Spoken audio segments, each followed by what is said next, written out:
عبور کرنا ہوگا، پاس کرنا ہوگا، کامیاب کرنا ہوگا، اور اس کی باعث یہی صورت ہے کہ جب بھی اللہ کی طرف سے کوئی مصیبت آزمائش آ جائے تو اس پہ صبر کریں۔ چند ایک مصیبتوں کا یہاں پہ مختصر لفظوں میں اللہ نے ذکر کیا ہے کہ وَلَنَبْلُوَنَّكُمْ بِشَيْءٍ مِّنَ الْخَوْفِ، ہم آزماتے ہیں مسلمانوں کو تھوڑا سا خوف دے کر، والجوع، اور کبھی بھوک دے کر، ونقص من الاموال، اور کبھی ہم یوں آزماتے ہیں کہ مالوں میں نقصان کر دیتے ہیں، اور کبھی ہم یوں آزماتے ہیں کہ جانوں میں نقصان کر دیتے ہیں، اور کبھی ہم یوں آزماتے ہیں کہ باغات کے پھلوں میں نقصان کر دیتے ہیں۔ انسان کی یہ فطرت ہے کہ انسان نفع پہ خوش ہوتا ہے اور نقصان پہ غمگین ہو جاتا ہے، پریشان ہو جاتا ہے۔ یہ تو تبھی فطرت ہے، لیکن جب اللہ تعالیٰ کی طرف سے آزمائش اور امتحان آ جاتا ہے تو پھر اللہ یہ دیکھتے ہیں کہ پہلے میں نے اسے امن دیا تھا تو اس وقت بھی وہ میرا شاکر بندہ تھا، اب اگر میں نے خوف دے دیا ہے تو میرا شکر گزار بندہ بن کے رہے گا تو پاس ہے، جو اب اگر ناشکری کر گیا تو پھر وہ ناکام ہو گیا ہے۔ یہی حال ہے بھوک کا، قحط سالی اللہ نازل کر دے تو ہر حال میں مسلمان کو اللہ کی تقدیر پہ راضی رہنا چاہیے۔ مال میں اللہ منافع دے دے تب بھی اللہ پہ راضی ہو، نقصان دے دے تب بھی اللہ پہ راضی ہو، اولاد کی نعمت سے اللہ نواز دیں تب بھی اللہ پہ راضی ہو، جو اللہ دی ہوئی اولاد کو واپس لے لے تب بھی راضی رہنا چاہیے، اور باغات میں اگر پھل اللہ زیادہ لگا لیں تب بھی اللہ پہ راضی،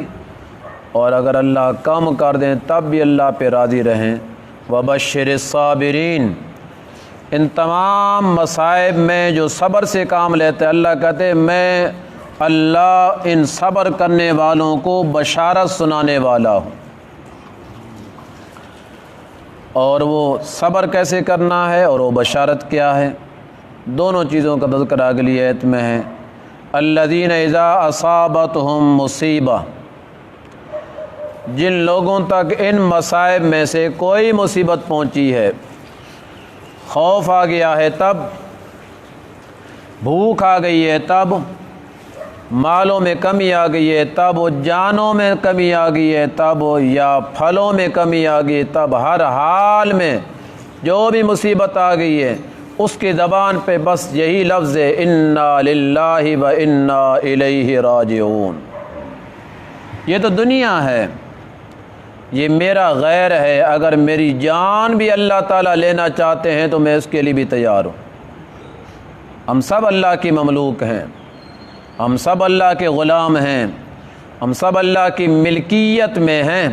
اللہ کی مرضی، اللہ مالک ہے، جیسے مرضی ہماری جانوں میں تصرف کر دے، کون ہے اللہ کو پوچھنے والا۔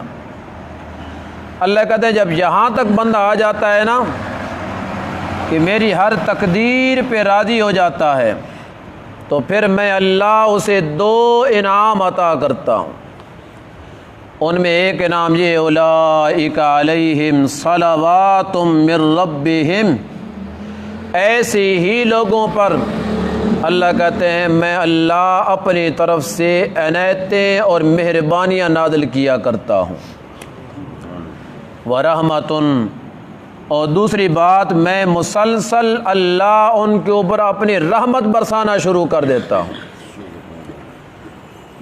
اس نے تھوڑے پہ صبر کیا ہے، اسے قناعت کہتے ہیں عربی میں،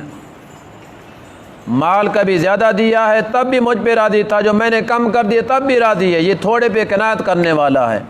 اللہ کہتے ہیں جب بس صبر کرنا اس کا کام ہے، ڈھیروں دے دینا میں رب کا کام ہے۔ اگلے مرحلے میں اگلی منزل میں، اگلے موسم میں جو میری ناشکری نہیں کرتا ہے میں اللہ اسے اور زیادہ عطا کرتا ہوں، لیکن جو ناشکرہ بن جاتا ہے تو پھر اللہ تعالیٰ اور امتحانوں میں ڈال دیتے ہیں۔ تو پہلی بات اللہ یہ کہتے ہیں اولئک علیہم صلوات من ربہم۔ صلوات جو ہے یہ صلاۃ کی جمع ہے سواد کے ساتھ، اور اس کی کئی معنی آتے ہیں، ایک معنی نہیں ہے۔ یہی لفظ اللہ کے نبی کے لیے بھی استعمال ہوا ہے، اور یہی لفظ اللہ کے نبی کو اللہ نے حکم فرمایا ہے کہ آپ اپنی امت کے لیے بھی استعمال کریں، اور یہاں پہ اللہ تعالیٰ ساری مسلمان انسانوں کے لیے خود استعمال فرما رہے ہیں، تو معنی میں تھوڑا تھوڑا فرق ہوتا ہے ہر جگہ پہ۔ یہاں پر اس کا معنی عنایت، عطا کرنا، دے دینا، مہربانی کرنا، اور ایک اور مقام پہ اللہ نے مسلمانوں سے جب اللہ تعالیٰ نے یہ انتظام ہے اللہ کا کہ آپ مسلمانوں سے صدقہ وصول کریں، زکوٰۃ وصول کریں، عشر وصول کریں، اللہ کا حکم ہے خذ من اموالہم صدقۃ تطہرہم وتزکیہم بہا۔ میرے پیغمبر میں اللہ آپ کو اس بات کا حکم کر رہا ہوں، خذ من اموالہم، ان مسلمانوں کے مالوں سے صدقہ وصول کیجئے،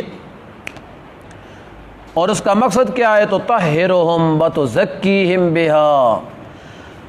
جب آپ ان سے مال وصول کر لیں گے، جو بھی مال ہے، چاہے زمین کی پیداوار ہے یا دکان کی تجارت ہے یا سونا اور چاندی ہے یا مالوں کی فراوانی ہے، جانور ہیں جن کے اوپر زکوٰۃ واجب ہو جاتی ہے، ان میں اللہ نے مسکینوں کا، غریبوں کا، فقیروں کا، مجاہدین کا، طلباء کا، مسافروں کا حق رکھ دیا ہے۔ جب تک وہ حق ادا نہیں کریں گے پچھلا مال آپ کے لیے پاک نہیں ہو سکتا ہے۔ ان کو حق دے دیں اپنا جو اللہ نے مقرر کر رکھا ہے، اللہ کی طرف سے آرڈر آ گیا اتنا دے دو، پچھلا تمہارا ہے۔ تو زکوٰۃ میں 40واں حصہ اللہ کہتے ہیں وہ میرے نام پہ دو، تو 39 حصے وہ تمہارے لیے حلال بھی ہیں، پاک بھی ہیں۔ خذ من اموالہم، آپ ان کے مالوں سے صدقہ وصول کریں، صدقۃً، خذ من اموالہم صدقۃً، آپ ان کے مالوں سے زکوٰۃ وصول کریں، تو تطہرہم، آپ کا وصول کرنا ان کے پچھلے مال کو پاک کر دیتا ہے، وتزکیہم، اور ان کے دلوں کے اندر جو بخل کی بیماری تھی اللہ ان کے دلوں کو بھی پاک کر دیتے ہیں، بخل کی بیماری سے بھی پاک۔ اور مزید ایک عنایت مہربانی یہ ہے کہ اللہ زکوٰۃ دینے والوں کو گناہوں سے بھی پاک کر دیتے ہیں،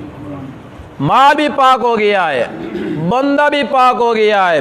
بس یہ کہ اللہ کی راہ میں جو اللہ کا حق تھا وہ دے دیا ہے، اب اللہ نے انعام ایک عطا کیا ہے، میرے پیغمبر وصلی علیہم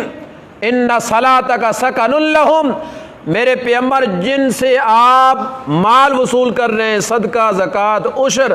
میں اللہ آپ کو یہ فرما رہا ہوں وصلی علیہم، جب ان سے مال لے لیں آپ ان کے لیے دعا کیا کریں۔ کس سے دعا کرنی ہے؟ اللہ سے۔ وصلی علیہم، یہاں صلی معنی دعا ہے، وصلی علیہم، میرے پیغمبر آپ ان کے لیے رب سے دعا کیا کریں کہ مولا دی ہوئی مال کو قبول فرما دے اور اس کا بہترین بدلہ ان کو عطا فرما دے، یہی دعا ہے، جزاک اللہ، اللہ آپ کو اس کا بہترین بدلہ عطا فرمائے۔ آگے اللہ نے کہا ان صلاتک سکن لہم،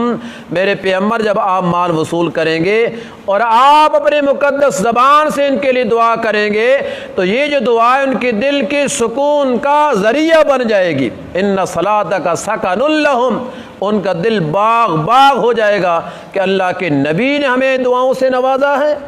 اور دعا مانگنی کس سے ہے؟ اللہ سے۔ چاہے اللہ کے نبی ہیں انہوں نے بھی اللہ سے مانگنی ہے، جو کوئی ولی ہے تو انہوں نے بھی اللہ سے مانگنی ہے۔ اللہ کہتے ہیں ان صلاتک سکن لہم، اور یہاں صلات کا معنی کیا ہے؟ دعا۔ صلات کا معنی یہاں پہ کیا ہے؟ سارے بولو۔ اور ایک اور مقام ہے جہاں پہ اللہ نے اپنے نبی کے لیے استعمال کیا ہے، ان اللہ وملائکتہ یصلون علی النبی، بے شک اللہ خود